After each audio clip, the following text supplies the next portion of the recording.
এরকম কথা আপনারা শুনতে পান না, জানতে পান না। জুমার খুতবাতে যেটা শুনছেন ওটাই হচ্ছে আপনাদের কাজ।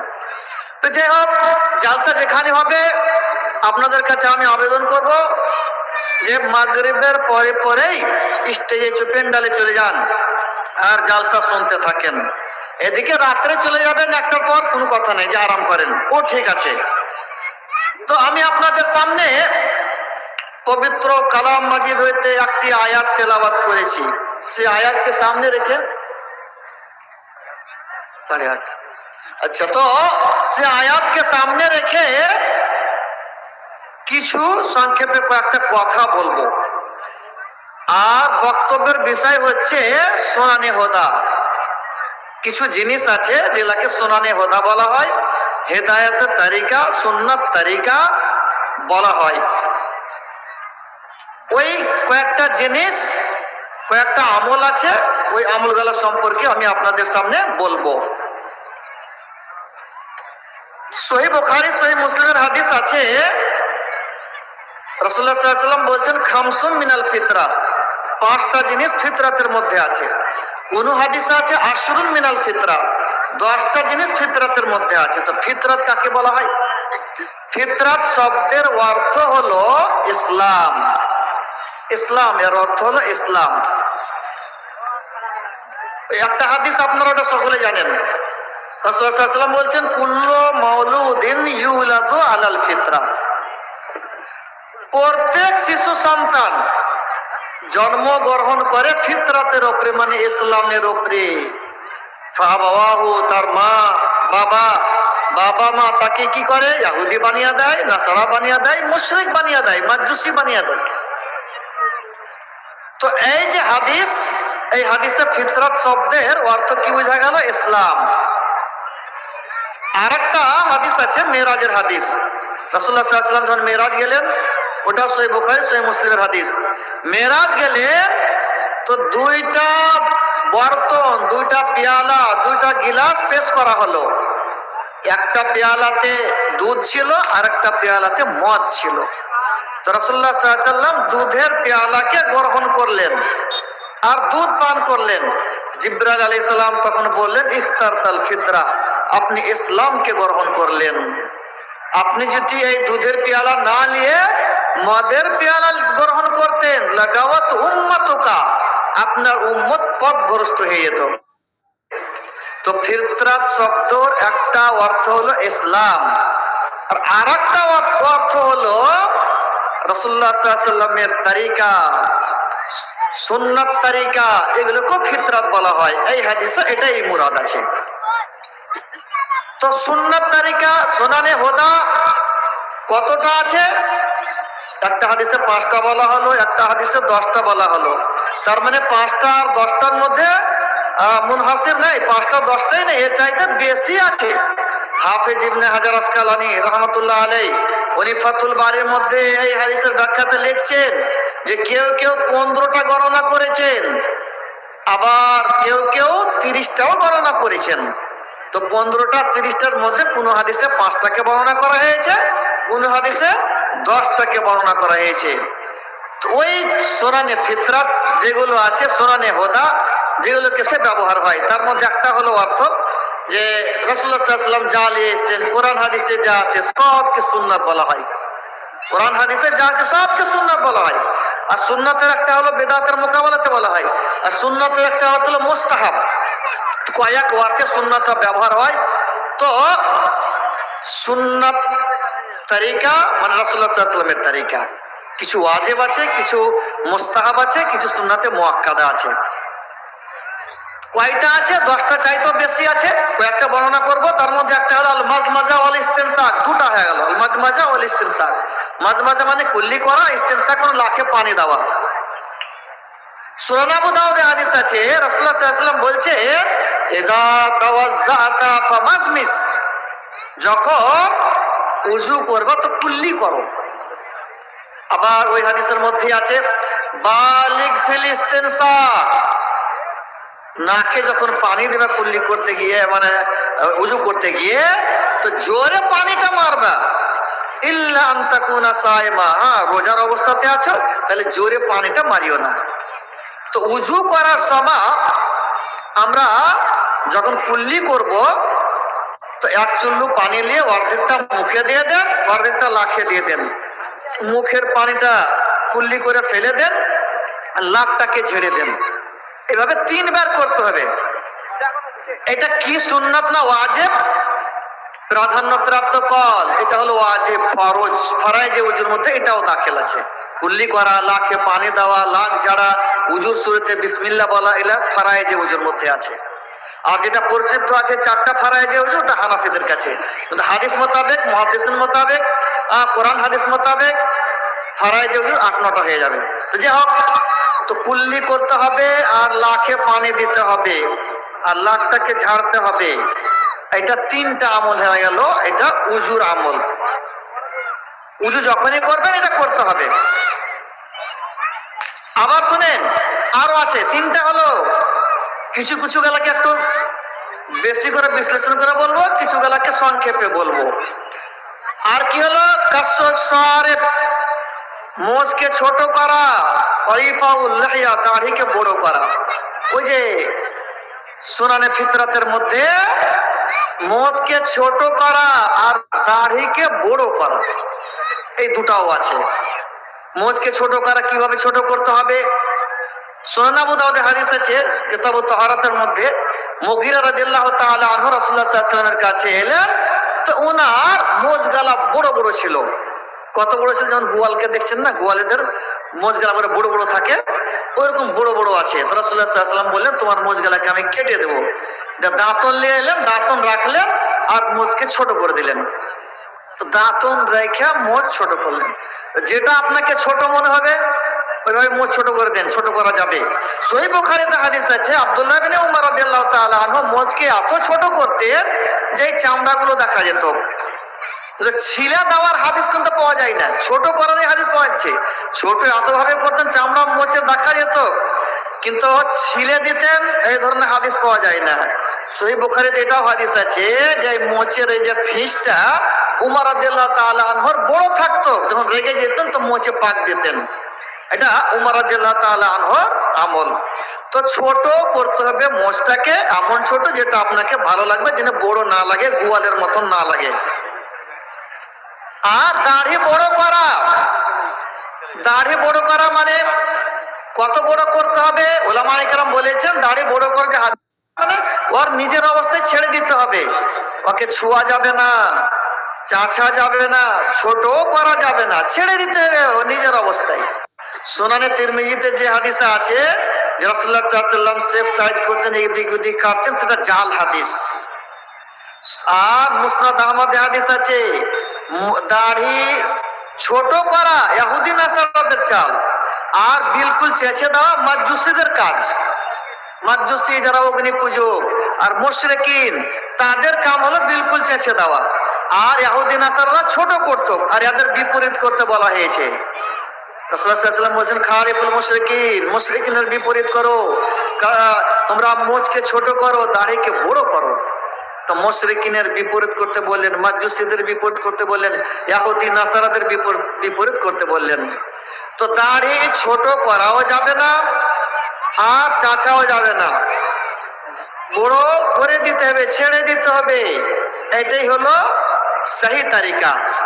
আর দাড়ি বড় করাটা কি? এটা ফরজ, নদবের দিকে নিয়ে যাওয়ার দলিল পাওয়া যায় না। একদম দাড়ি বড় করা ফরজ। আর যেটা আপনারা শুনে এসেছেন দাড়ি রাখা সুন্নাত, সুন্নাত ওই যে সুন্নাত বললাম, সুনানে ফিতরাতের মধ্যে আছে, আম্বিয়ায়ে কেরামের তারিকা, সুনানে হুদা। আর রাসূলুল্লাহ সাল্লাল্লাহু আলাইহি ওয়াসাল্লাম যে কিছু নিয়ে এসেছেন কোরআনের মধ্যে যা আছে তাকে সুন্নাত বলা হয়, এই অর্থে সুন্নাত বলা হয়েছে দাড়িকে। দাড়ি বড় করার হুকুমটা হলো ফরজ, ওয়াজিব, দাড়ি বড় করতেই হবে। তো যিনারা দাড়ি চেঁচে দিচ্ছেন, ছোট করে দিচ্ছেন, তাদেরকে গুনাহ হচ্ছে এই হাদিস মোতাবেক আর এই কোরআন হাদিস মোতাবেক। তো দাড়ি বড় করা, মোচ ছোট করা, তারপর হলো এই কুল্লি করা, লাখে পানি দেওয়া, লাখটাকে ঝেড়ে দেওয়া। আর ফারাক, আল ফারাক শব্দ এসে হাদিসে, মানে সামনে সিধা করা। সিধা কোথায় করতে হবে? সামনে সিধা করতে হবে। পুরুষ মহিলা সবারই একই হুকুম। যখন রাসূলুল্লাহ সাল্লাল্লাহু আলাইহি ওয়াসাল্লামের কাছে কোনো আদেশ আসতো না আল্লাহর পক্ষ থেকে, তো রাসূলুল্লাহ সাল্লাল্লাহু আলাইহি ওয়াসাল্লাম আহলে কিতাবের অনুসরণ করতেন, ইহুদি এবং খ্রিস্টানদের। তো আহলে কেতাবারা ওরা এইভাবে সিধা করে ছেড়ে দিত চুলগালাকে, কিছু করতো না। আর মক্কার মুশরিকেরা সামনে সিধা করতো, কিন্তু আল্লাহর তরফে আদেশ হলো আল ফারাক, সামনে সিধা করতো, সামনে সিধা করতে লাগলেন। তো সামনে সিধা করতে হবে, এটা হলো সুন্নাত। সামনে সিধা করাটা সুন্নাত, মুস্তাহাব।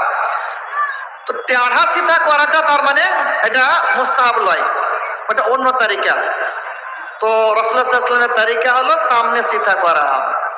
চুল কত বড় রাখতে হবে এটাও নিয়ম আছে।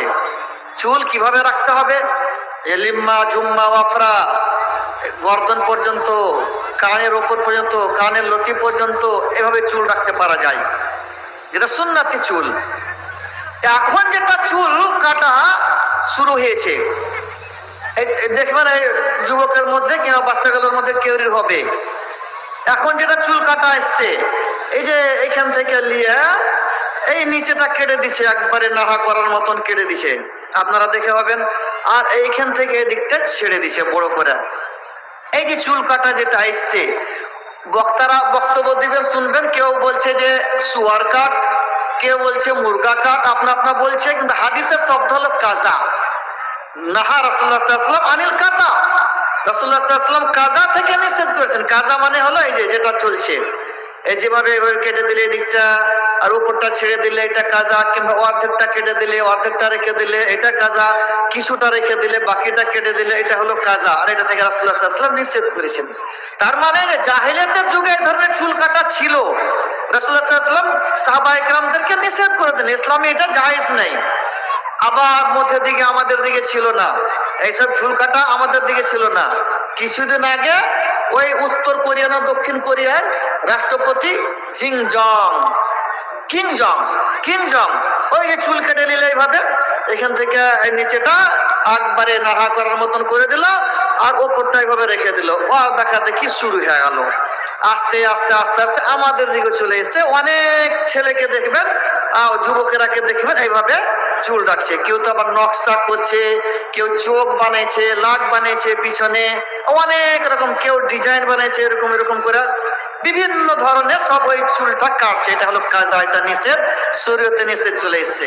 যারা রাখবে তাদেরকে গুনাহ হবে, এভাবে যারা কাটবে তাদেরকে গুনাহ হবে। বাচ্চা ছেলেদের কেটে নিয়েছে তো বাপদেরকে গুনাহ হচ্ছে, বাচ্চা ছেলের গুনাহ হবে না, আর বাপেরাকে গুনাহ হবে, মা বাপকে। দেখবেন অনেক বাচ্চা ছেলেরও কাটা আছে। তো আবার একটা ফের স্টাইল, ওর মধ্যে আবার স্টাইল, এই সামনেখানে এতখানি জায়গা লাল রঙের রঙিয়ে দিছে। চুল তো পুরাটা কালো আছে, এতখানি জায়গা সামনে লাল রং দিয়ে রঙিয়ে দিছে। দেখে হবেন এটাও ওয়াদের দেখা দেখি, ওই ইহুদি নাসারা মুশরিক যারা ওই এভাবে চুল কেটেছে তাদের দেখা দেখি এটা চলে এসেছে। আর রাসূলুল্লাহ সাল্লাল্লাহু আলাইহি ওয়াসাল্লাম বলছেন, মান তাসাব্বাহা বিকওমিন ফাওয়া মিনহুম, যে ব্যক্তি কোনো কওমের সাদৃশ্য গ্রহণ করবে তাদের গণনা ওয়াদেরই দলের অন্তর্ভুক্ত হয়ে যাবে। তো যারা এইভাবে চুল কাটছে, এদিকটা কেটে দিচ্ছে, উপরে রেখে দিচ্ছে, এরা ইহুদি নাসারা মুশরিক, এরা ওদের দলের অন্তর্ভুক্ত হয়ে যাচ্ছে। এই সামনেকার চুল লাল করে দিলে অতখানি জায়গা, পুরোটা থাকলো কালো, ওদের দেখা দেখি করলে ওদের দলের অন্তর্ভুক্ত হয়ে গেল। আর সাদা চুল দাড়ি আপনার আছে, সাদা চুল দাড়িকে রঙেতে পারেন, কোন রঙে? কালো ছাড়া, মানে মেহেন্দি রং বা লাল রং দিয়ে রঙাইতে পারেন।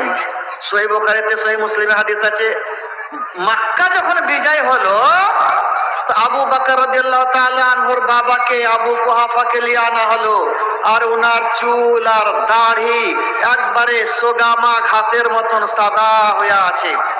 রাসূলুল্লাহ সাল্লাল্লাহু আলাইহি ওয়াসাল্লাম বলেন, এনাকে নিয়ে যাও, গায়রু শাইবাহাদা, এর সাদা চুল দাড়িগুলোকে পেল্টে দাও, ওয়াইস্তানে বুসসাওয়াদ, কালো রং থেকে পরহেজ করবে, কালো রং লাগাই না। আর যেটা রাসূলুল্লাহ সাল্লাল্লাহু আলাইহি ওয়াসাল্লাম নিষেধ করছেন ওটাই আমরা করছি। দেখবেন অনেকে যাদের চুল দাড়ি পেকে গেছে কালো রঙে রঙাই, দেখবেন। আর অনেকে যিনারা লাল মেহেন্দি লাল রঙে রঙান, মেহেন্দি রঙে রঙান, সুন্নাতের উপর আমল করেন, সুন্নাতে মুআক্কাদা, এটা ঠিকই আছে, সুন্নাতের উপর আমল করেন, কিন্তু যিনারা কালো রং দিয়ে রঙেছেন ওনারা হারাম কাম করছেন।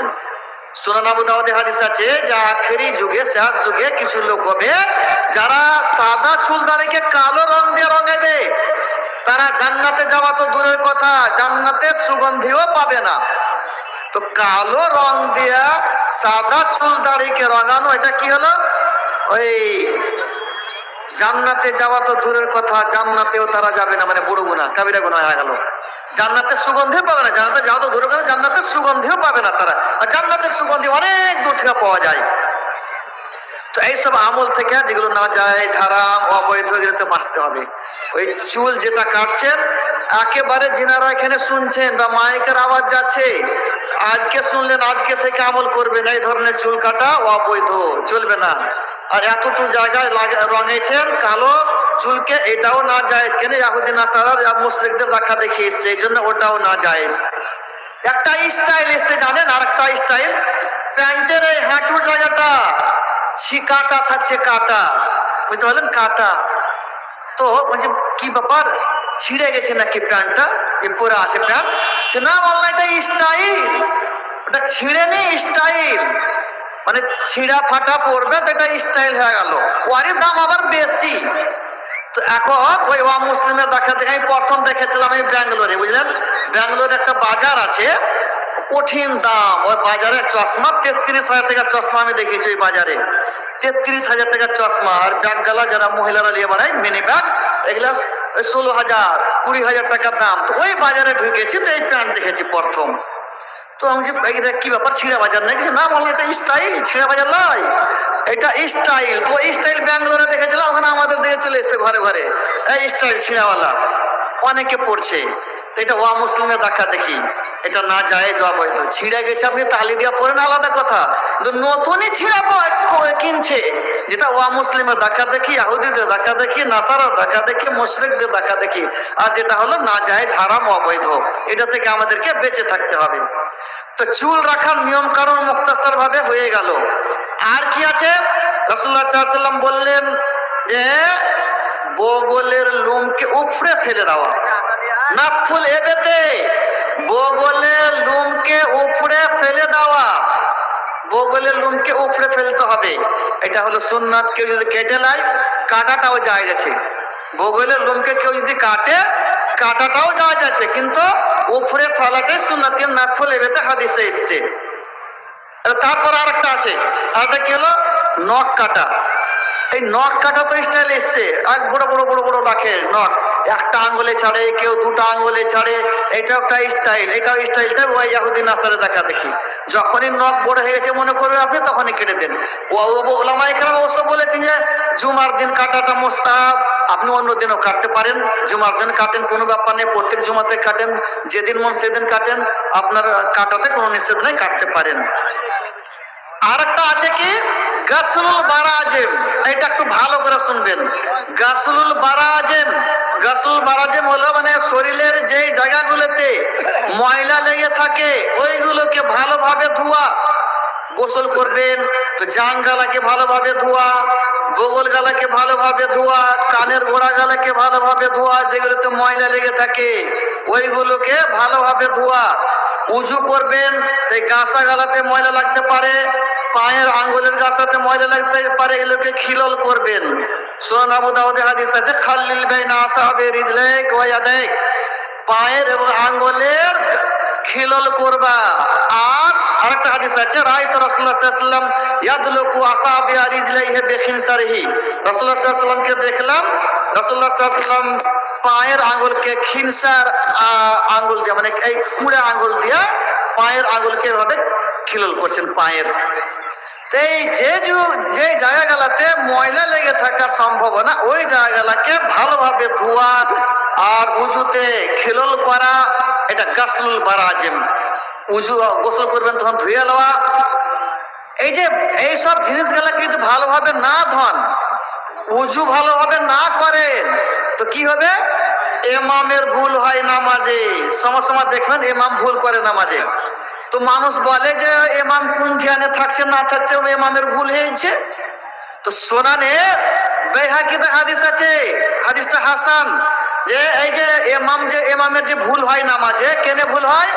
মুক্তাদির উজুতে কমি কমতা আছে, উজু ভালোভাবে হয়নি, হয়তো খিলল করেনি, যে জায়গাগুলো ভালোভাবে ধোয়ার হয়তো ধোয়নি, কমি রয়ে গেছে, যার কারণে ইমামের ভুল হয়েছে।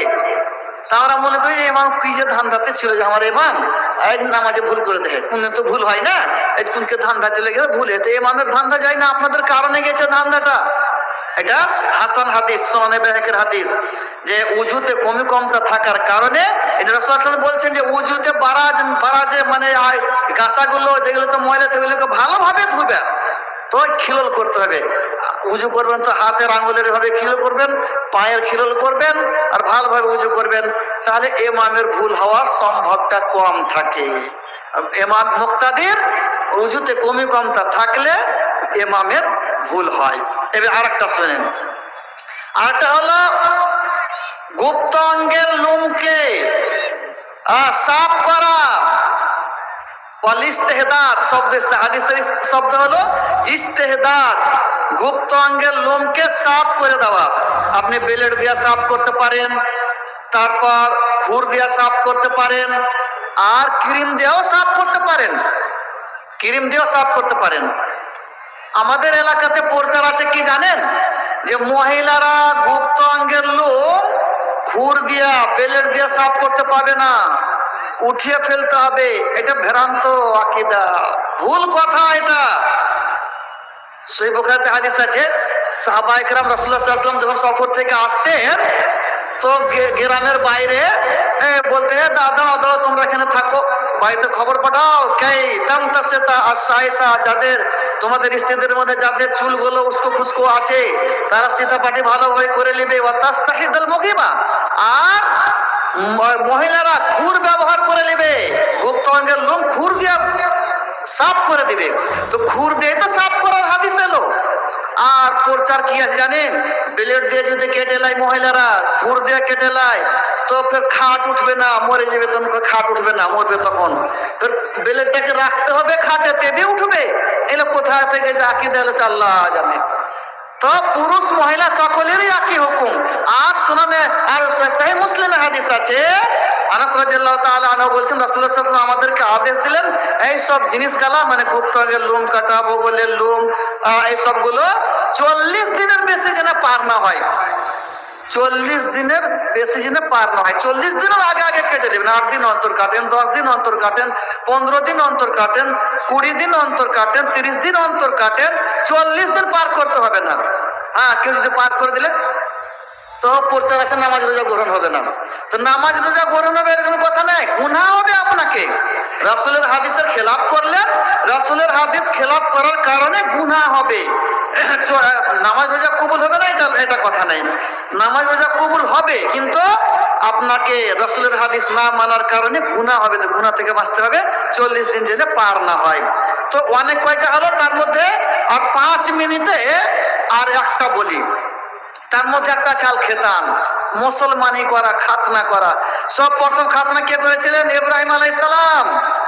ইব্রাহিম আলাইহিস সালাম সব প্রথম খাতনা করেছেন। সহিহ বুখারী, সহিহ মুসলিমে, সহিহ বুখারীতে হাদিস আছে যে ইফতাতানা ইব্রাহিম, ইব্রাহিম আলাইহিস সালাম খাতনা করলেন, মুসলমানি করলেন। কখন? ওয়া ইবনু সামানিনা সানা, ওনার বয়স তখন 80 বছর ছিল। কি দেয়া করলেন? বিল কাদ্দুম। কাদ্দুমের দুটা অর্থ, একটা অর্থ হলো কুড়হল, কাদ্দু মানে কুড়ল, কুড়ল তো আমরা বুঝি কাটকাটে ওটা। আর একটা অর্থ হলো যে একটা জায়গার নাম, মুলকে শামের সিরিয়ার একটা জায়গার নাম হলো কাদ্দুম। তো উলামায়ে কেরাম সামঞ্জস্য করেছেন যে রাসূলুল্লাহ ইব্রাহিম আলাইহিস সালাম যখন খাতনা করেন, তো মুলকে শামের কাদ্দুম জায়গাতে ছিলেন, আর কুড়হল দিয়ে খাতনা করেছিলেন। যখন কুড়হল দিয়ে খাতনা করে দিলেন, তো ব্যথা হতে লেগেছে। সুনানে বাইহাকিতে হাদিস আছে, আল্লামা হাফিজ ইবনে হাজার আসকালানী রাহমাতুল্লাহ আলাইহি হাদিসটাকে হাসান বলেছেন। ইব্রাহিম আলাইহিস সালাম যখন কুড়হল দিয়ে খাতনা করে দিলেন, তো ব্যথা হতে লেগেছে। তো আল্লাহকে দরখাস্ত করছেন উনি, আল্লাহ ব্যথা হতে লাগলো। আল্লাহ তাআলা বলছে যে আপনাকে শুধু আমি খাতনা করতে বলেছিলাম, মুসলমানি করতে বলেছিলাম। জিজ্ঞাসা করতে হতো কি দিয়া করব, কি দিয়া করতে হবে, আমি বলিনি, আপনি কুড়হল দিয়ে করে দিলেন। তখন ইব্রাহিম আলাইহিস সালাম বলছে যে আল্লাহ, আপনি যখন আমাকে আদেশ করলেন, তো আপনার আদেশ পালন করতে যেন আমার দেরি না হয়, এই জন্য আমি কুড়হল দিয়ে করে দিই, জিজ্ঞাসাই করিনি কি দিয়ে আমি খাতনা করব। তো রাসূলুল্লাহ সাল্লাল্লাহু আলাইহি ওয়াসাল্লাম, তারপর আম্বিয়ায়ে কেরাম, সাহাবায়ে কেরাম আল্লাহ রসুলের কথাকে এইভাবে মানতেন, যেমনি শুনতেন তেমনি মানতেন, দেরি করতেন আমল করার জন্য। আমরা শুনছি আমরা বললেন আমল করবে, থামো না জি এখানে কি আমল করে, আর চলছে চলছে চলছে এরকম হয়। কিন্তু সাহাবায়ে-কেরাম এই ধরনের করতেন না, যেমনি শুনলেন তেমনি আমল করতেন। তো ইব্রাহিম আলাইহিস সালামকে যখন আল্লাহ তাআলা বললেন যে খাতনা করো, পুরোহিতদের করে দিলেন। তো সব প্রথম উনি করলেন। একটা হাদিস আছে আদাবুল মুফরাদ এবং বুখারীর কিতাব আছে, সব প্রথম খাতনা করলেন ইব্রাহিম আলাইহিস সালাম, সব প্রথম পাজমা পড়লেন ইব্রাহিম আলাইহিস সালাম, সব প্রথম এই মোচ ছোট করলেন ইব্রাহিম আলাইহিস সালাম, আর সব প্রথম চুল পাকলো ইব্রাহিম আলাইহিস সালাম, সব প্রথম মেহমান নামাজি করলেন ইব্রাহিম আলাইহিস সালাম। ইব্রাহিম আলাইহিস সালামের যখন চুল পেকে গেল, সাদা হয়ে গেছে, তার আগে চুল সাদা হতো না, চুল পাকতো না, সব প্রথম চুল ওনারই পাকলো। তো আল্লাহ তাআলাকে বলছেন, দরখাস্ত করলেন যে কি হলো আল্লাহ, চুল সব সাদা হয়ে গেল, দাড়ি সব সাদা হয়ে গেল। তো আল্লাহ তাআলা বলছেন ওয়াকার, এটা ইজ্জত আপনাকে দেওয়া হলো। ইব্রাহিম আলাইহিস সালাম বলছেন জিদনি ওয়াকারা, তো আল্লাহ আমার ইজ্জত আরো বাড়িয়ে দাও, আরো ইজ্জত বাড়িয়ে দাও। তো ইজ্জত বাড়িয়ে দেওয়া হলো ইব্রাহিম আলাইহিস সালামের। এখনো দেখবেন যাদের চুল দাড়ি পেকে যায়, বয়স্ক মানুষ, তাদের মানুষ ইজ্জত করে। তো সাদা চুল সাদা হওয়া, দাড়ি সাদা হওয়া, চুল পাকা, দাড়ি পাকা, এটা ইজ্জতের ব্যাপার। তো আমরা ইজ্জত না লিয়ে কালো করে রাখছি, কালো করে রাখছি, এত হারাম কাম, যেটা আপনি ইজ্জত পাবেন না। তো সব প্রথম খাতনা করে দিলেন ইব্রাহিম আলাইহিস সালাম। তারপর ওনার ছেলের, তারাই খাতনা ছিল না, ইব্রাহিম আলাইহিস সালাম ওনার ছেলে ইসমাইলের খাতনা করেছিলেন, ইসহাকের খাতনা করেছিলেন, এই চলে আসছে, তখন থেকে নিয়ে খাতনা চলে আসছে রাসূলুল্লাহ সাল্লাল্লাহু আলাইহি ওয়াসাল্লামের যুগে আবার এটাকে সুন্নাত ওয়াজিব করে দেওয়া হলো। ওয়াজিব এর সহি কল, রাজে কল, এটাই খাতনা করা ওয়াজিব, করতেই হবে। আর ওলামায়ে কেরামের কঠোর কঠোর ফতোয়া আছে যারা খাতনা করে না তাদের ব্যাপারে। যারা খাতনা করে না, একজন তাবেঈ উনি বলছেন যে ওর জবে করা পশুর মাংসও খাওয়া যাবে না। তো খাতনা করা ওয়াজিব, জরুরি। হ্যাঁ, যদি কেউ নতুন মুসলমান হয়, তো রাসূলুল্লাহ সাল্লাল্লাহু আলাইহি ওয়াসাল্লাম ওয়াক্য আদেশ দিয়েছেন। একজন লোক মুসলমান হয়ে এলেন, তো সুনান আবু দাউদে হাদিস আছে, রাসূলুল্লাহ সাল্লাল্লাহু আলাইহি ওয়াসাল্লাম বলছেন আলকি আন আলাইকা আলকি আনকা শারুল কুফরে ওয়াক্তাতিন, তোমার মাথাতে যে টিকিটা আছে কুফরের চুল, মানে টিকিটা আছে, টিকিটা কেটে দাও, আর ওয়াক্তাতেন খাতনা করো, মুসলমানি করো। তো বড় হইয়া মুসলমান হলো লোকটা, তবুও খাতনা করতে বলেন, তার মানে আর আমরে সে গাইলো, মানে খাতনা করাটা ওয়াজিব। আল্লামা আলবানী উনি তামামুল মিন্নার মধ্যে তাহকিক করেছেন, আর অন্যান্য মুহাদ্দিসিন তাহকিক করেছেন, রাজে কল এটাই যে খাতনা করাটা, মুসলমানি করাটা ওয়াজিব। আর এই খাতনাতে দাওয়াত দেওয়ার দলিল পাওয়া যায় না, দাওয়াত দেওয়া চলবে না। তো যাই হোক, আমার টাইম শেষ, এখান থেকে বক্তব্য ইতি করলাম। অনেক কথা বলা হলো, এগুলো আমল করবেন। এখন আজকে জালসা মসজিদের উন্নতি করবে, এদিকে দান খেলে দূরে লেখাতে থাকেন, আর এই জালসাগুলো কোরআন হাদিসের কথা শুনতে থাকেন। আমি শেষে দোয়া করি আল্লাহ তাআলা যেন আমাদেরকে কোরআন হাদিস বোঝার তৌফিক দেন, কোরআন হাদিসের উপরে আমল করার তৌফিক দেন। আমিন। ওয়া মা আলাইনা ইল্লাল বালাগ। আসসালামু আলাইকুম ওয়া রাহমাতুল্লাহি ওয়া বারাকাতুহু।